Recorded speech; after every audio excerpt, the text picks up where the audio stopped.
TDP అధినేత మాటలకు అర్థాలు వేరు అని వైసీపీ నేతలు విమర్శిస్తున్నారు.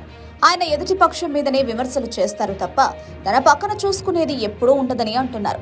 పాయకరావుపేట రాజాం సభలలో చంద్రబాబు తాజాగా పర్యటిస్తూ చేసిన కామెంట్స్ మీద వైసీపీ నేతలు మండిపడుతున్నారు. రాజాం నుంచి చెల్లని ఎమ్మెల్యేను తెచ్చి వైసీపీ పాయకరావుపేటలో పెట్టిందని బాబు విమర్శించారు. రాజాం సభలోనూ ఇదే రకమైన కామెంట్స్ చేశారు. కానీ బాబు ఉత్తరాంధ్రలో ఇదే రకమైన ట్రాన్స్ఫర్లు చాలానే చేశారు. ఉత్తరానికి చెందిన గంటా శ్రీనివాసరావుని భీమిలికి ట్రాన్స్ఫర్ చేశారు. పెందుర్తికి చెందిన బండారు సత్యనారాయణమూర్తిని మాడుగుల ట్రాన్స్ఫర్ చేయబోతున్నారు. హెచ్ఎల్లకు చెందిన కళా వెంకట్రావుని చీపురుపల్లికి ట్రాన్స్ఫర్ కొట్టారు. అదే హెచ్ఎల్లకు చెందిన మరో నేత కలిశెట్టి అప్పలనాయుడిని విజయనగరం ఎంపీగా పోటీ చేయిస్తున్నారు.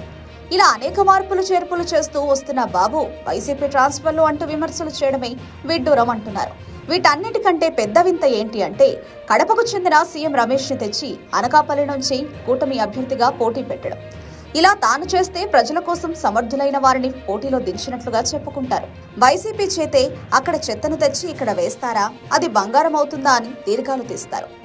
దీని మీద వైసీపీ నేతలు బాబు వైఖరిని తప్పుపడుతున్నారు. బాబు విమర్శలు చేసే ముందు తన పార్టీ విషయం చూసుకోవాలని సలహా ఇస్తున్నారు.